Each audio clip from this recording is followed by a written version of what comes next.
नमस्कार विद्यार्थी मित्रांनो, तुम्हा सर्वांचे तुमच्या आवडत्या हरीश लातूरकर अकॅडमी या प्ले स्टोरील ॲपमध्ये त्याच पद्धतीने तुमचं आवडतं यूट्यूब चॅनल 2018 पासूनचं स्कॉलरशिप आणि एमएससी तयारी करणारं हरीश शिंदे लातूरकर या यूट्यूब चॅनलमध्ये मी सहर्ष स्वागत करीत आहे. विद्यार्थी मित्रांनो, आज आपण 7वी स्कॉलरशिपचा प्लस एनएमएसचा एक नवीन घटक बघत आहोत. त्याचं नाव आहे गुणोत्तर व प्रमाण आणि भागीदारी, ratio and proportion and partnership. बऱ्याच मुलांचा प्रश्न असणार आहे की सर, हा घटक एनएमएसला आहे का? जरी हा घटक 8वीच्या अभ्यासक्रमामध्ये नसला तरी सुद्धा एनएमएमएस परीक्षेसाठी 7वी आणि 8वी या दोन इयत्तेचा मिळून अभ्यासक्रम असतो. 8वीच्या मॅथमॅटिक्समध्ये 17 टॉपिक्स आहेत, पण 15 प्रश्न 8वीतून पडतात, 5 प्रश्न हे 7वीच्या गणितावरचे पण पडतात. तुम्ही मागच्या प्रश्नोत्तर काढून बघा. आणि रेशिओ अँड प्रपोर्शन समजलं तर आणि तरच तुम्हाला चलन व्हेरिएशन हा घटक चांगला समजतो. ओके, म्हणजे मदत होते. जर रेशिओ अँड प्रपोर्शन हा घटक समजला, गुणोत्तर व प्रमाण हा घटक समजला, तर चलन समजायला पण मदत होते. चलन हा घटक मात्र एनएमएसला आहे. अंश मेसला माईक म्यूट कर बेटा, माईक ऑन नको करू, मी म्यूट केला इथून. हा, ओके. हा, तर सगळ्यांचे माईक्स म्यूट असू द्या, सगळ्यांनी लक्ष द्या. एकदम बेसिक पासून आपण सुरू करतोय, एकदम बेसिक सांगतो. व्हॉट इज द गुणोत्तर म्हणजे काय? ओके, मी आता काही तुम्हाला पुस्तकातल्या व्याख्यावर काही नाही सांगणार, मी माझ्या भाषेमध्ये समजावून सांगणार. ज्या वेळेस दोन क्वांटिटी असतात किंवा दोन राशी असतात, क्वांटिटी क्वांटिटी म्हणजे फॉर एक्झाम्पल मी लिहिलं हे 22 सेकंद. ओके, 22 सेकंड आणि हे आहे 60 सेकंड. ह्या दोन काय आहेत रे? ह्या राशी आहेत, राशी. तर इंग्लिशमध्ये आपण क्वांटिटी म्हणूया, क्वांटिटी क्वांटिटी आहेत. हा, ह्या दोन वेगवेगळ्या क्वांटिटी आहेत, परंतु त्याचं युनिट, त्याचं एकक मात्र सजातीय सारखं आहे. ओके, मग गुणोत्तर कसं म्हणायचं? जर दिलेल्या दोन सजातीय राशीची, बघा मी व्याख्या सांगतोय, लिहून काही देणार नाही, तुमच्या पुस्तकात त्या ऑलरेडी आहेत. ओके, जर दिलेल्या दोन सजातीय राशींची तुलनात्मक मांडणी म्हणजे गुणोत्तर होय. मग सर, ह्या ज्या दोन क्वांटिटी आहेत, या क्वांटिटीचं जी मांडणी आहे, त्याची जी अरेंजमेंट आहे, कम्पॅरेटिव्ह अरेंजमेंट, त्याला काय म्हणायचं? रेशो असं म्हणायचं. मग सर कसं लिहायचं? तर 22:60 किंवा याला अशा पद्धतीने पण लिहिता येतो, 22/60 या पद्धतीने सुद्धा तुम्ही लिहू शकता. ओके, मी परत सांगतोय, मी पुन्हा एकदा सांगतोय. ह्या ज्या क्वांटिटीज आहेत, ह्या ज्या राशी आहेत, त्या सजातीय असल्या पाहिजेत, त्यांचं युनिट एक असलं पाहिजे. जर असं असतं 22 सेकंद आणि 3 मिनिट्स, तर याचा रेशो, याचं गुणोत्तर काढता आलं असतं का मुलांनो? नाही. कारण त्या ज्या दोन क्वांटिटीज आहेत त्या एकाच युनिट मधल्या असल्या पाहिजे, सेम युनिट मधल्या असल्या पाहिजे, त्या सजातीय असल्या पाहिजेत.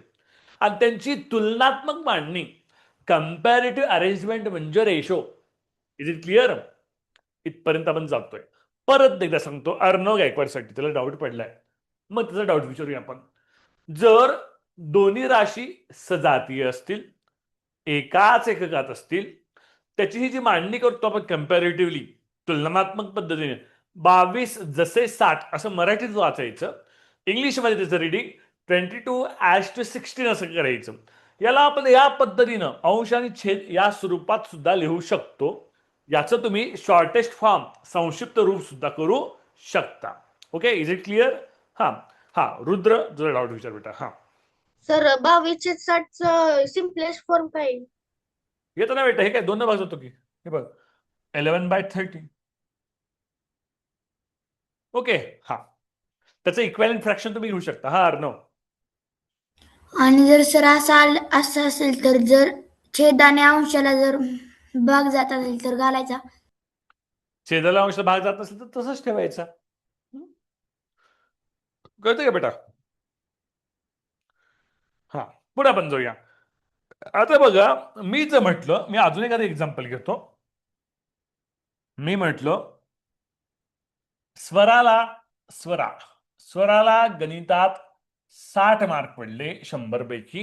ओके, आणि आणि स्वराला इंग्रजी या विषयामध्ये हे गणित विषय आहे, हा गणित लिहितो. गणित विषय 60 मार्क पडले.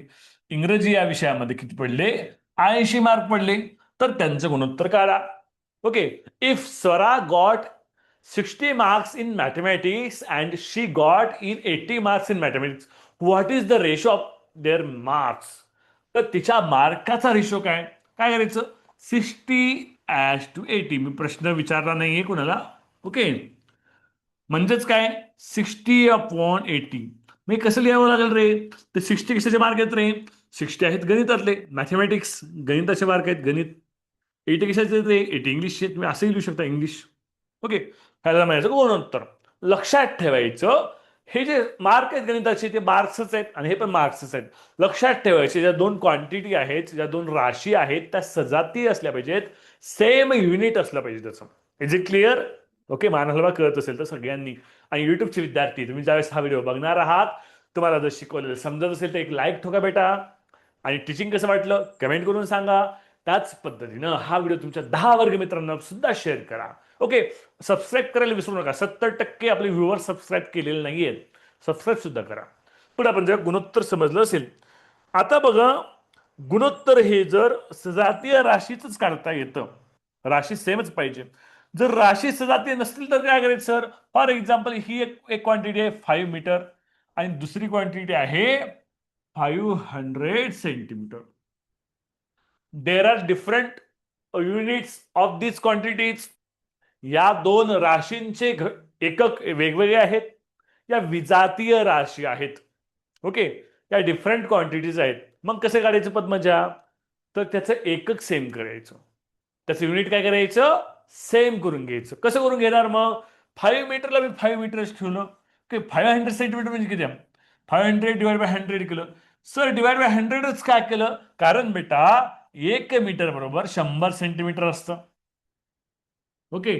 दशमान परिमाणे या टॉपिक मध्ये आपण डिटेलमध्ये बघणार आहोत, काळजी करू नका, डिटेल शिकवणार आहे मी तुम्हाला हा घटक. ओके. म्हणून काय होतं बघा, हे 0 कॅन्सल, हे 0 कॅन्सल, राहिलं काय बेटा? 5 metre. 500 centimetre means what? 5 metre. Okay. मग याचा रेशो काढायचा. ओके. 5:5. हे बघा, क्वांटिटी सेम झाल्या, जातीय राशी झाल्या. स्क्रीन शेअर केली. होय होय होय, एकच मिनिट, एकच मिनिट. मिश्रा. ओकेच मिनिट, ओकेच मिनिट. नवीन विचारते. एकच मिनिट, एकच मिनिट. हो, दिसलं मला. अंश मिश्रा.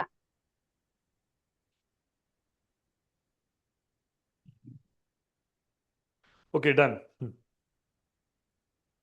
चला, तर सजातीय राशी झाली याची. आता याचं युनिट 5 मीटर झालं, याचं युनिट 5 मीटर झालं. 5:5, 5 जसे 5, हे काय झालं त्याचं? 5 जसे पण 5 5, 5 म्हणजे 1 जसे 1 पण येतं. हे झालं त्याचं गुणोत्तर, हे झालं त्याचं रेशो. जर राशी सजातीय नसतील, जर क्वांटिटीचं युनिट सेम नसेल, तर त्याचं युनिट सेम करायचं, मग आन्सर काढायचं. Is it clear? ओके. हा, समृद्धी सानप, डाऊट्स विचार बेटा. सर एखाद्या ह्याचा 1:1 आला तर मग ती संख्या तशीच ठेवायची का 1:1 पर्याय हे करायचा? पर्यायामध्ये काय ते बघायचं, पर्यायानुसार उत्तर काढायचं. हा, हा रुद्र. तर आपण बारक्या एककाला घ्यायचं का मोठ्या एककाला? कोणतं? आता मी इथं काय केलं, हे मीटर होतं, हे सेंटीमीटर. तू याचं सेंटीमीटर पण करू शकतोस, कोणत्या काय करू शकतोस. ओके. हा, आता बघा विद्यार्थी मित्रांनो, हा, लक्ष इकडे द्या, लक्ष इकडे द्या. जर असं म्हटलं असेल ए व बी. तुषार गोईकर, तुझा माईक ऑन आहे, घरातला आवाज ऐकू येतोय, तुला समजत नाही का बेटा? पहिला दिवस आहे का तुझा? हा हा, समजा ए या राशीचे बी या राशीशी गुणोत्तर ए जसे बी दाखवतात. ए या राशीचे बी या राशीचे गुणोत्तर ए जसे बी दाखवतात. जर असं म्हटलं असेल बी या राशीचे, म्हणजे चे हा शब्द कोणाला लागतोय? हा बघा, मी परत एकदा सांगतोय. ए या राशीचे, चे शब्द ए ला लागला म्हणून ए पहिल्यांदा आलं. ओके. हा, ए ऑफ इंग्लिश मध्ये तुम्हाला ऑफ लक्षात ठेवा. चे जसं मराठीत असतं तसं इंग्लिश मध्ये ऑफ असतं. ऑफ हा कोणत्या क्वांटिटी लागलाय ती क्वांटिटी पहिल्यांदा घ्यायची इंग्लिश मीडियम विद्यार्थी. हा, तसं बी या राशीचे, मग बी पहिल्यांदा, ए शी गुणोत्तर. मग पहिला कोण ज्याला चे लागला तो पहिल्यांदा घ्यायचं, ज्याला शी लागली ती शेवटी घ्यायचं.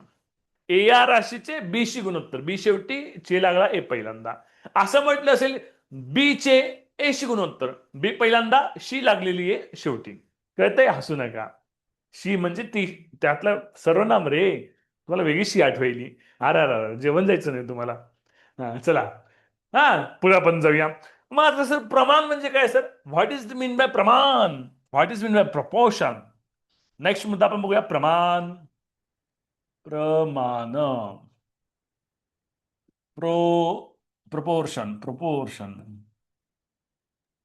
सर बोल बेटा बोल. मला याच्या आधी काय शिकवलं कळलंच नाही. काय तुलेप झालं होतं का? नाही सर. हा सांगतो सांगतो. जर असं म्हटलं असेल ए ॲज टू बी, हा जो रेशो आहे, age age ratio two B असं असेल तर ते ए पहिल्यांदा लिहायचं. जर असं म्हटलं असेल ओझल बीज, बीज रेशो टू ए असं म्हटलं असेल तर बी पहिल्यांदा घ्यायचं, ए नंतर घ्यायचं. ओके, टू नंतर जे येणार आहे, जी क्वांटिटी येणार आहे ती नंतर घ्यायची. ओके, आणि ज्याला अपॉस्ट्रोफी एस लागेल, एज एज एचे, ओके, किंवा ऑफ लागेल ती क्वांटिटी पहिल्यांदा घ्यायची. कळते होतच? ओके, हा. सर पहिलेच जर बी ए असले तर ए चे बी शी गुणोत्तर, ए चे बी शी गुणोत्तर, ए जसे बी दाखवायचं. ए चे मी मराठी लिहून देतो, ए चे बी शी गुणोत्तर, ए चे बी शी गुणोत्तर, लिहा शी लिहून घ्या. ए चे बी शी गुणोत्तर, गुणोत्तर लिहा. कसं लिहिणार? ए जसे बी, ए ॲज टू बी, बी चे ए शी गुणोत्तर. कसं लिहिणार मुलांनो? Be as to A, B जसे A. Okay, as ratio of A to B असं असेल इंग्लिशमध्ये, ratio of A to B. ज्याला ऑफ लागले ते पहिल्यांदा घ्या, टू नंतरचं सेकंड घ्या. रेशो ऑफ इंग्लिश मिडियमच्या मुलांसाठी ऑफ बी टू ए, ज्याला बी लागले ते पहिल्यांदा घ्या, ए आहे ते शेवटी घ्या. Is it clear? ओजस समजतंय? ओके. नवीन विद्यार्थी कोणी असतील तर शांतपणे बघा, व्हिडिओ ऑन ठेवा. अमन पटेल, व्हिडिओ ऑन ठेवणं कंपल्सरी आहे, नाही तुम्ही रिमूव्ह करून टाकेन बघ. अमन पटेल, केशवराज. ओके, एनएमएसला जरी डायरेक्टली क्वेश्चन येत तसं लक्षात ठेवा, एनएमएसला 20 प्रश्न असतात गणितामध्ये. 20 पैकी 15 ते 16 प्रश्न हे डायरेक्टली 8वीच्या सिलेबस म्हणून येतात आणि 4 ते 5 प्रश्न हे 7वी वरचे असतात. ओके, त्यासाठी आपण प्रिपरेशन करायचं आहे. हा एनएफशी मुलांना काळजी करू नका, तुमचा सिलेबस दिवाळीच्या आधी संपून जाईल. मॅथमॅटिक्सचा दिवाळीत काहीच ठेवणार नाही तुमचं, फक्त बीजगणित सुरू होते एकदा. बीजगणित तुम्हाला सेपरेट घेऊ, 7वीच्या मुलांचा वेग, 7वीला वेळ लागतो, तुम्हाला बीजगणित तुमचं सेपरेट घेतलं जाईल. अल्जेब्रा ओके, तर तुमचं एक्स्ट्रा आहे. बहुपदीचा भागाकार, डिव्हिजन ऑफ पॉलिनॉमियल 7वीला नाहीये. चक्रवाढ व्याज, कंपाऊंड इंटरेस्ट हा घटक 7वीला नाहीये. तो घटक तुम्हाला मी सेपरेट शिकवणार आहे एनएफशी मुलांना. ओके, काळजी करू नका तुम्ही. नेक्स्ट पुढे आहे प्रमाण. प्रमाण मीन्स प्रपोर्शन. प्रपोर्शन आपण म्हणतो बघा, चहामध्ये साखर योग्य प्रमाणात टाकावी. चहामध्ये साखरेचं प्रमाण कमी झालं तर चहा गोड लागत नाही, त्याला म्हणायचं प्रमाण, प्रपोर्शन. ओके, आता मग प्रपोर्शन कसं लिहितात? तर प्रमाण म्हणजे काय? तर प्रमाण म्हणजे दोन गुणोत्तराचा समानपणा. दोन गुणोत्तर, दोन रेशो आहेत, टू रेशोचं कंपॅरिझन किंवा दोन गुणोत्तरांचा समानपणा. समानपणा म्हणजे प्रमाण, समानपणा. इंग्लिश मध्ये त्याला असं म्हणता येईल equality of two ratios. Equality, equality of two ratio,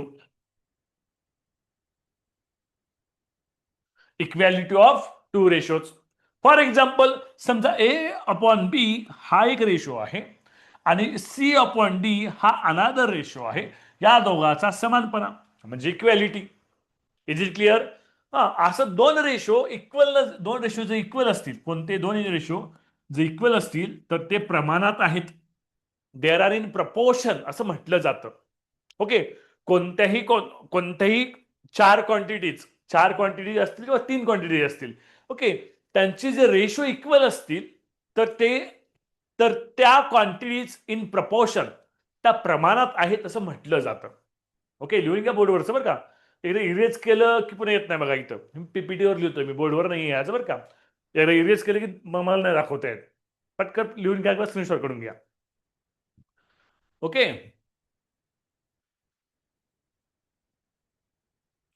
what is mean by proportion? Equality of two ratios is called proportion. दोन गुणोत्तराचा समानपणा तर प्रपोर्शन असं म्हणायचं. ओके, मग सर अजून काही थोडंफार सांगा. लक्षकडे द्या बघा, ह्या 4 क्वांटिटीज आहेत. ओके, बघा, इफ इफ जेव्हा A comma B comma C and D या 4 संख्या प्रमाणात आहेत. जर ए बी सी डी ह्या 4 संख्या प्रमाणात असतील, if a comma B comma C and d these number are in proportion. These number are in proportion. जर हे नंबर प्रपोर्शन मध्ये असतील तर हे अशा पद्धतीने लिहिलं जातं की या पद्धतीने ते लिहितात. देन तेव्हा it is written by like this: A upon B is equal to C upon D. म्हणजेच ए जसे B, A as to B is equal to C जसे D, C as to D असं लिहिलं जातं. आता बघा मुलांनो, ही जी स्टेप आहे बॉक्स मधली, या स्टेपला असंही करतात. आता बघा, इक्वलच्या लेफ्ट हँड आणि right hand side, there are 2 sides. इक्वलची left hand side LHS left hand side, RHS right hand side. जर राईट हँड साईडचा डिनॉमिनेटर जर उजव्या बाजूचा छेद अंशाकडे लेफ्ट हँड साईडला आला तर ए इंटू डी होतं. काय होतं? ए इंटू डी होतं. लक्ष द्या, सगळ्यांनी लक्ष द्या. ओके, जर उजव्या बाजूचा छेद डावीकडे आला, अंशामध्ये आला, जर राईट हँड साईडचा डिनॉमिनेटर लेफ्ट हँड साईडला न्यूमरेटर आला तो मल्टिप्लाय होतो आणि हा पण काय होतो? हा पण मल्टिप्लाय होतो. सी इंटू बी.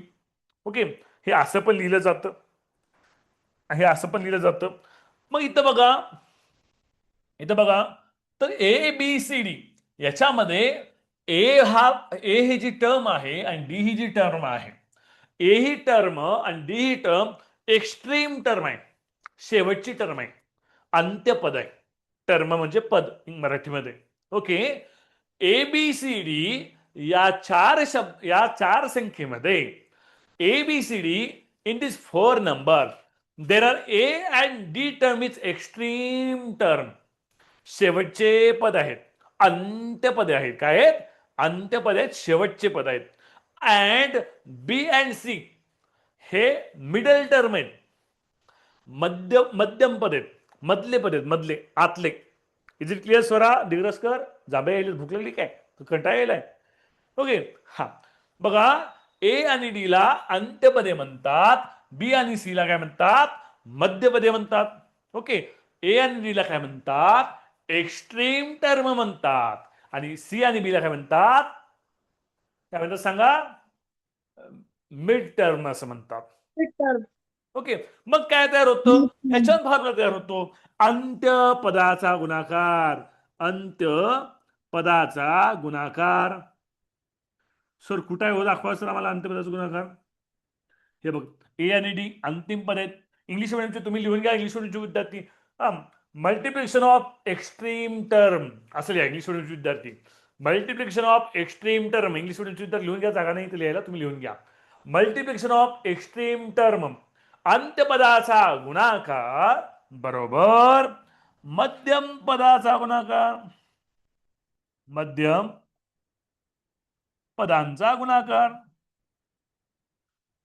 अंत्यपदाचा गुणाकार बरोबर. मध्यम पदाचा गुणाकार product of extreme term. Product of extreme term लिहा किंवा मल्टिप्लिकेशन ऑफ एक्स्ट्रीम टर्म कसंही लिहा तुम्ही इंग्लिश विद्यार्थी. Product of extreme term is equal to product of middle term. Product of middle term मध्यम पदाचा गुणाकार. ओके. हा रुद्र विचार डाऊट तुझा. तर जर आपल्याला बी चा वर्ग पाहिजे असलं तर आपण ए गुणिले सी थांब करू थांब शकतो. थांब पुढचं नका विचारू मला. पुढचं शिकू द्या आधी मग विचारा. पुढे पुढे जाऊ नका बरं तुम्ही. पुढचं शिकवू द्या ना मला भाग पहिल्यांदा. हा ते तीन तीन पद असल्यावरती होते बेटा. मी सांगणार आहे ते लगेच सांगणार आहे. हा अर्णव. हा सर मला ते ए ए अंत्यपदाचा गुणाकार आणि ते मध्यम पदाचा गुणाकार कळलं नाही, परत सांगता का? सांगतो ना बेटा. हे बघ ए आणि डी काय आहेत रे अंत्यपद आहेत. कडकडची पद आहेत. शेवटची पद आहेत. लक्षात येते. अर्णव पटापट रिप्लाय द्यायचा. माईक ऑन करून रिप्लाय द्यायचा अर्णव. हो सर. हा तर ए आणि डी याचं मल्टिप्लिकेशन झालं इथं. क्रॉस मल्टिप्लाय केलं इथं. कळतंय. तर बी आणि सीचं केलं. ए आणि डी काय आहेत अंत्यपद आहेत म्हणून अंत्यपदाचा गुणाकार लिहिली. कळतंय अर्णव. रिप्लाय. हो सर. आणि म्हणजे बी आणि ते सी मध्यम पद आहे म्हणून मध्यम पदाचा गुणाकार लिहिलं. कळलं. ह्याच्यावर ह्याच्यावरून लिहिलं. ए आणि बी ला अंशात घ्यायचं आणि सी आणि डी ला अंशात घ्यायचं, मग त्यांचा गुणाकार करायचा का तिरकस? नाही नाही बेटा. हे ए आणि बी हा रेशो आहे. सी आणि हा डी रेशो आहे. ते प्रपोर्शन मध्ये आहेत. जर कोणते दोन प्रपोर्शन मध्ये असतील तर ते इक्वलच्या स्वरूपात दिले जातात. ओके. अंशात विषात नाही घ्यायचं. मग आता असं इक्वलच्या स्वरूपात लिहिलं हे आणि हे मल्टिप्लाय होतंय. क्रॉस मल्टिप्लाय होतं मॅथमॅटिकलच्या रूलनुसार. कळतं का अर्णव. हो सर. त्यावरून मग ए आणि डीचं मल्टिप्लाय झालं. मग ए आणि डी काय रे अंत्यपद आहेत म्हणून अंत्यपदाचा गुणाकार. कळलं का. बी आणि सी काय आहेत मधले पद आहेत म्हणून मध्यम पदाचा गुणाकार. कळतंय. हा आरोही. आरोही शेंबडे पटकन बोल.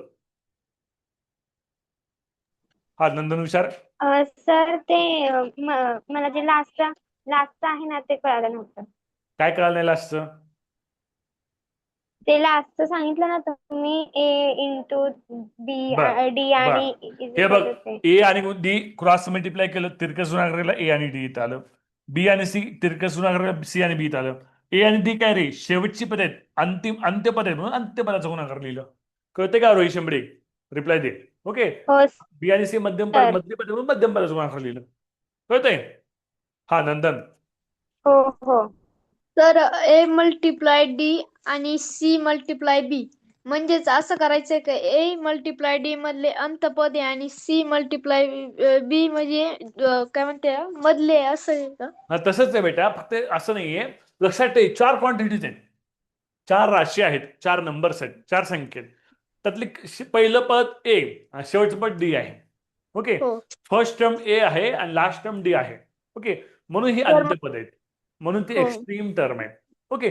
आणि सेंटरचे मधले आहेत ना हे दोन्ही मध्यम पद. सेंटरला आहेत मध्ये आहेत म्हणून ते मध्यम पद. हा अर्णव गायकवाड. आता एवढा काही महत्वाचा प्रश्न आहे का किस पाडायला एवढा. हो सर.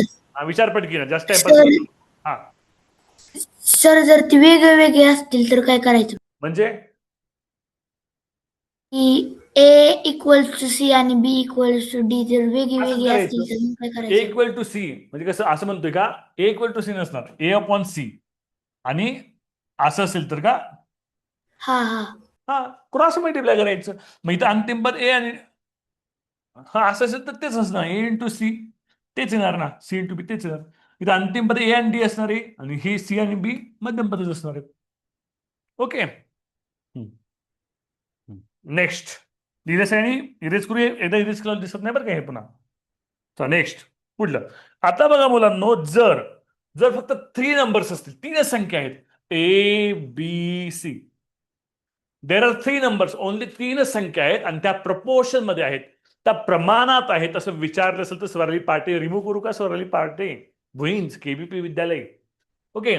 ए बी सी हे 3 नंबर्स आहेत. ह्या 3 संख्या आहेत आणि त्या कशा दारू शंभरे तर त्या प्रमाणात आहेत. There are in proportion.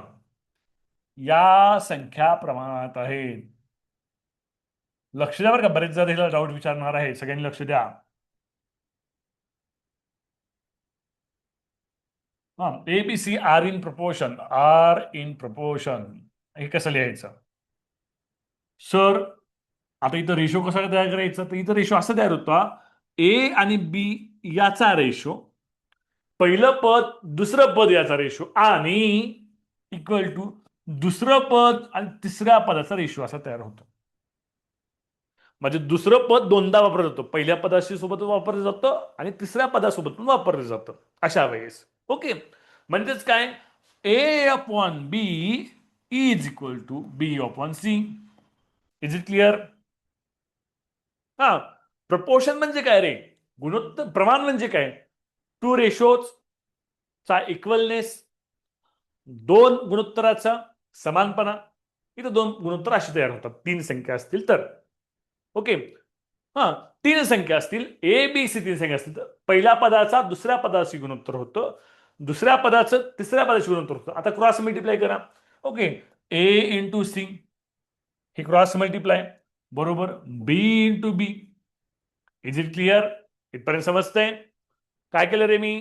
तिरकस गुणाकार केला. काय केला? तिरकस गुणाकार, क्रॉस मल्टिप्लाय केलं. ए इंटू सी इंटू बी इंटू बी. ए इंटू सी, इथं पण बी आहे, इथं पण बी आहे. याचं काय होणार मुलांनो? घातांकाच्या नियमानुसार बी स्क्वेअर. काय होणार? बी स्क्वेअर. मग इथं तयार होत असतं, मग ह्याला व्यवस्थित मी लिहितो पण B square is equal to A into C. हे इथलं जे आहे ते मी इथं लिहिलंय, व्यवस्थित लिहिलंय. बी स्क्वेअर काय रे? मधलं पद आहे बी, मधलं पद. बी काय रे? मधलं पद आहे, मधलं पद, मिडल टर्म. ओके, बी काय आहे मुलांनो? मधलं पद आहे, मिडल टर्म आहे. त्याचं काय झालं रे मुलांनो? स्क्वेअर झालंय. मध्यम पदाचा वर्ग, मध्यम पदाचा वर्ग झालाय. मध्यम पदाचा वर्ग. ओके, असं लिहा, मधले पद असल्या नुसतं मधले पद लिहा, त्याचा वर्ग करा. एकच मिनिट, असं लिहा, मधले पद. इंग्लिश मिडियमचे विद्यार्थी तुम्ही असं लिहा, मिडल टर्म. त्याचं काय करतोय मुलांना आपण? स्क्वेअर करतो. म्हणून स्क्वेअर इज इक्वल टू अंत्यपदाचा गुणाकार. अंत्यपदाचा गुणाकार. ए आणि ह्या तीन संख्येमध्ये ए आणि सी अंत्यपद आहेत, बी मधलं पद आहे. मग ह्याच्यानुसार तयार झालं B square is equal to A C. B म्हणजे मधले पद, मधल्या पदाचा वर्ग बरोबर अंत्यपदाचा गुणाकार. समजते पद माझ्या? ओके, समजतंय? झांबरे घरी गेले लिहा मला करतोस, तुला रक्तच दिसतो आता पुन्हा करतो. कालचं सांगू सांगायला मध्ये मध्ये मी सांगू. हा, होतच विचार बेटा. सर अंत्यपद म्हणजे? Extreme, product of extreme term. Okay, middle term square is equal to product of extreme term. हा, शेवटची पद, लास्ट टर्म असंही म्हणू शकतोस. लिहून घ्या सगळ्यांनी, हे लिहून घेतलं सगळ्यांनी? माझ्यासोबत लिहत चला, म्हणजे वेळ असतो आपला. चालेल. जास्त प्रश्न होतील. हा, लिहून घ्या.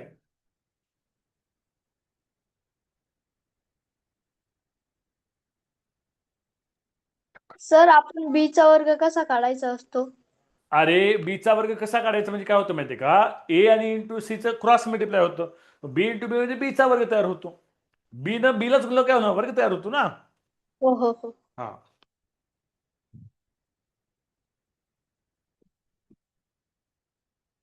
भूक लागली, कंटाळा येते. भूक लागली मग कंटाळा आज कसं यायलाय? ओके, गुणोत्तर सर, प्रमाण झालं. आणि सरासरी चलन झाली की मग पेपर होईल आपला.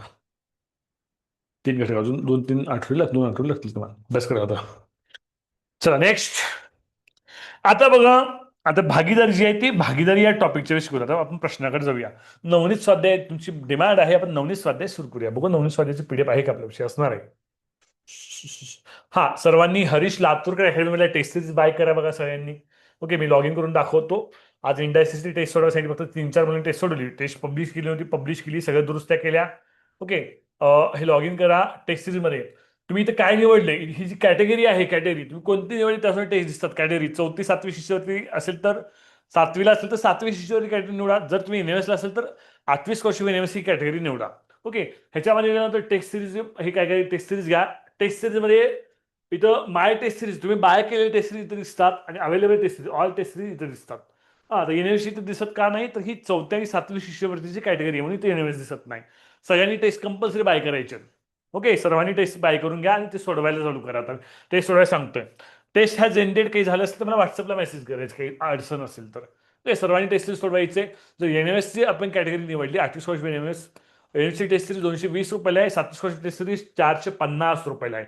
7वी स्कॉलरशिप NMS जुनी टेस्ट सिरीज मराठी आणि इंग्लिश या दोन्ही माध्यमात आहेत.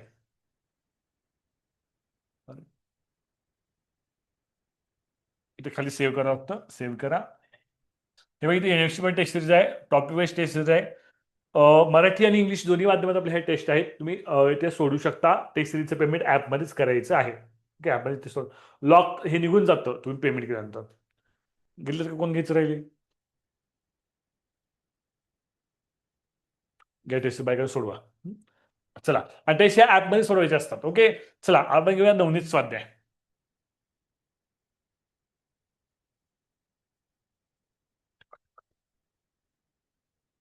आहे का PDF? गुणोत्तर प्रमाण, रेशिओ अँड प्रपोर्शन इंग्लिश मिडियमची पण आहे आणि मराठी मिडियमची तर नक्कीच असणार. इंग्लिश मिडियमची आहे म्हणलं.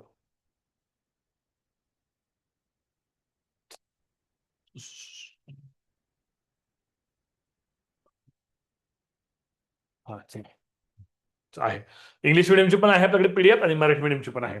इंग्लिश मिडियमचे विद्यार्थी, तुमच्याकडे हा प्रश्न कोणत्या ह्याच्यात इंग्लिश मिडियमची मी ओपन करतो पॅरलली. मल्टी विंडो त्याला.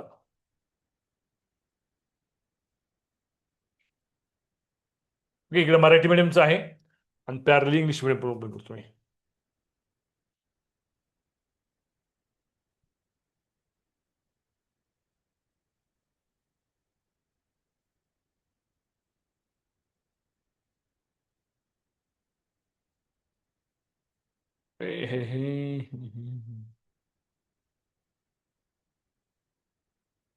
एकच मिनिट वेळ द्या मला.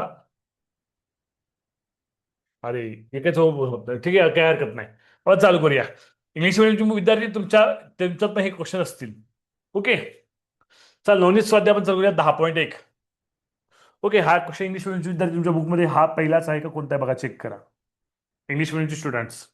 ओके, क्वेश्चन बघा. आर्यन आदिती यांचे एज, यांचा रेशो, असं क्वेश्चन असेल बघा इंग्लिश मिडियम. दुसरा प्रश्न.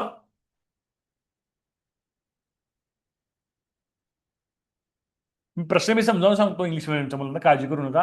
पण प्रश्न पण दाखवतो. तुमच्या नवनीतमध्ये प्रश्न आहे का मला सांगा फक्त. पार्थ, दोन्ही पार्थ, ओजस, चेक करून एक्सरसाइज तुमची आहे का क्वेश्चन? ओजस, पार्थ, कृष्णा, कितवा नंबर आहे पार्थ? सर या टाईपचा एक दुसरा क्वेश्चन.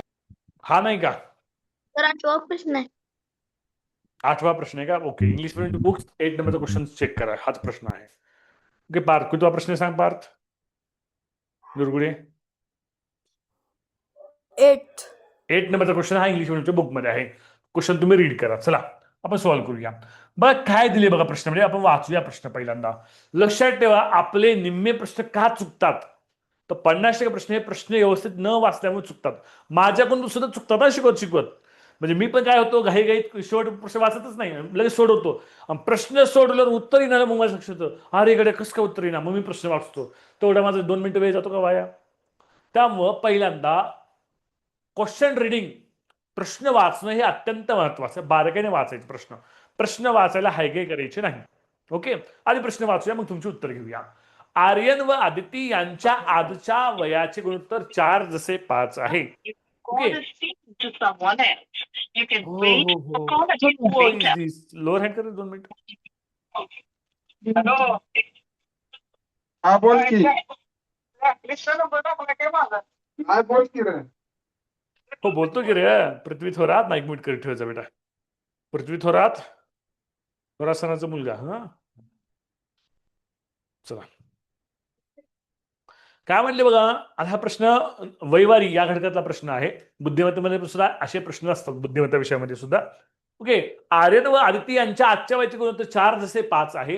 आदिती व अथर्व यांच्या आजच्या वयाचे गुणोत्तर 3 जसे 2 आहे. आर्यनचे वय 24 वर्ष असेल तर अथर्वचे आजचे वय किती. आपण व्यवस्थित लिहूया काय काय दिली क्वेश्चन मध्ये. बघा, आर्यन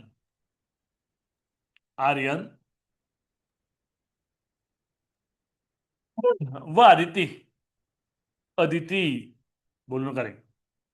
अदिती यांच्या आजच्या वयाची उंची किती आहे? 4 जसे 5. ओके. त्यानंतर अदिती. अदिती हे उत्तर विचारले नाही मी. लोअर हँड करा बरं.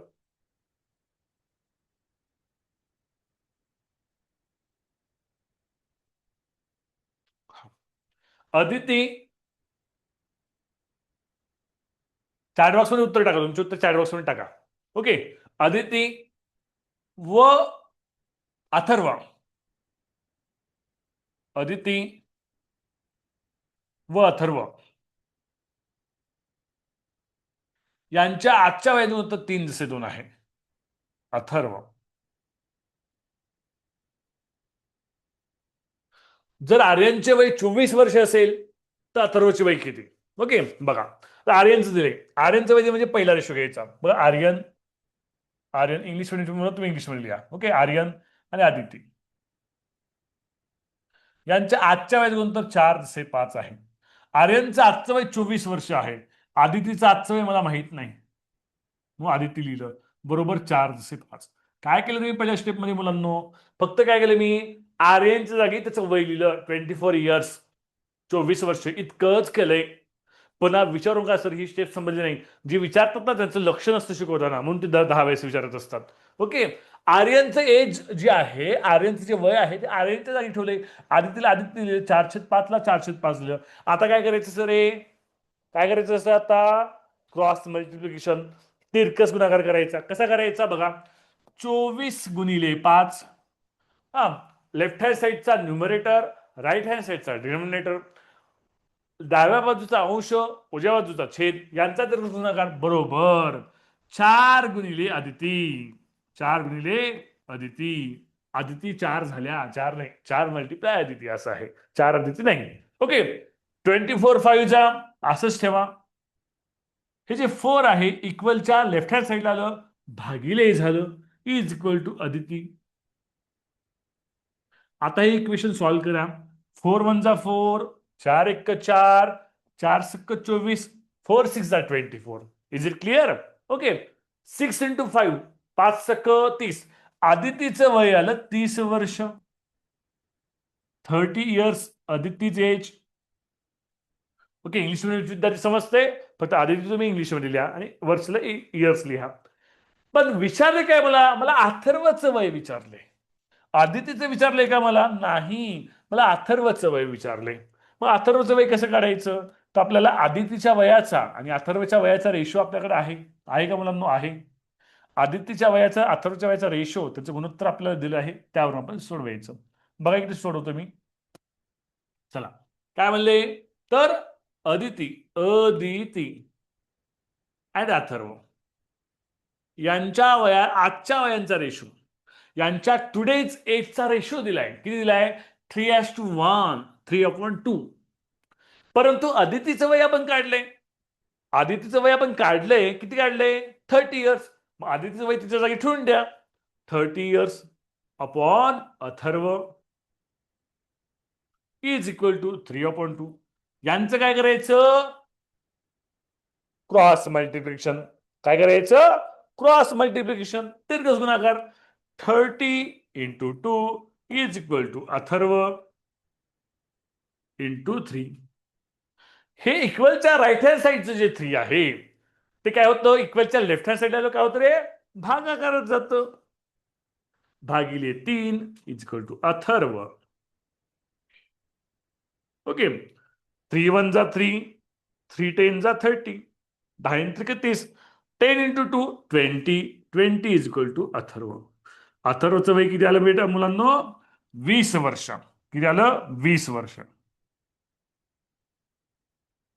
चॅट बॉक्स मध्ये उत्तर तुम्ही टाकले असणार आहे आणि तुमचे करेक्ट पण असतील. अथर्व.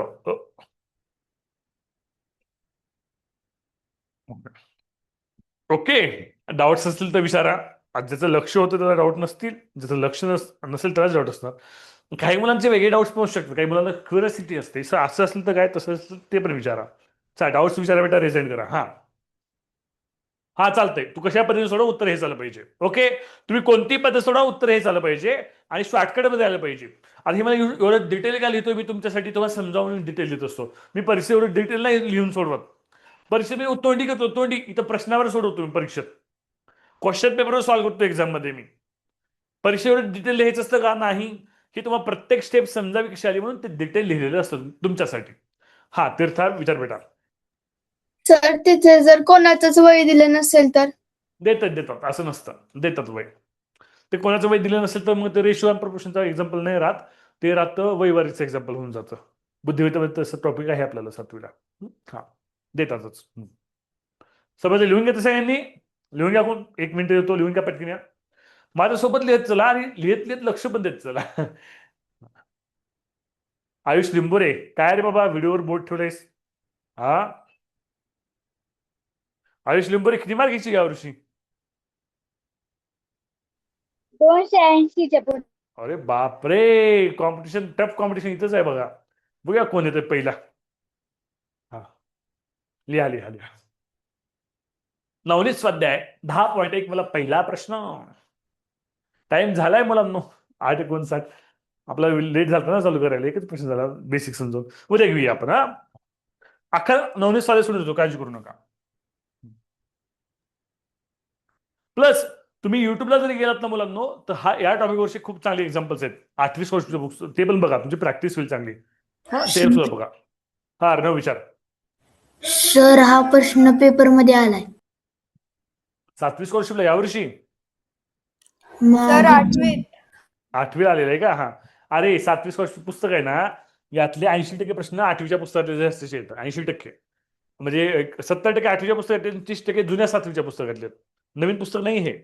माझ्याकडे जुने 7वी 10 वर्षापूर्वीचं 7वीचं स्कॉलरशिप पुस्तक आहे माझ्याकडे. त्यातले सेम प्रश्न, एक स्वाध्याय जुन्या 7वीच्या पुस्तकातला, एक स्वाध्याय 8वीच्या पुस्तकातला, असं केलंय त्यांनी सगळं. हा स्वरा फुटाने. सर डाऊट नाही. हा अर्णव. हा सर 7वी स्कॉलरशिपचे सगळेच प्रश्न 8वीच्या पुस्तकात आहेत. मी घातांकाचा टॉपिक हो सोडवत हो होते हो. तेव्हा कळलं. ओके.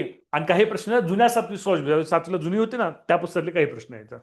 असं म्हणून त्याने पुस्तक बनवलंय. त्याने काही पुस्तक नवीन लिहिलं नाही. हा हा चालतंय. त्यामुळे तुम्ही हे युट्यूबला जरी गेलात, आपलं युट्यूब आहे, युट्यूबला तुम्ही हा घटक जरी बघितला तर तुमचा अभ्यास चांगला होईल गुणोत्तर प्रमाणे. 3 व्हिडिओ आहेत, त्या 8वीच्या पुस्तकात सोडवले. तुम्हाला बऱ्यापैकी मार्गदर्शन भेटेल याच्यातून. आणि 8वीला प्रश्न अवघड आहेत बरं का. 8वीचा सिलेबस अवघड होता. 8वीची लेवल सुद्धा हार्ड आहे, 7वीला इझी आहे. 8वीच्या मध्ये क्वेश्चन हार्ड आहेत, 7वीचे इझी क्वेश्चन्स आहेत, इझी. आपण थांबूया मुलांना. उद्या कदाचित बघा, उद्या कदाचित इंग्लिशचा तास होणार आहे.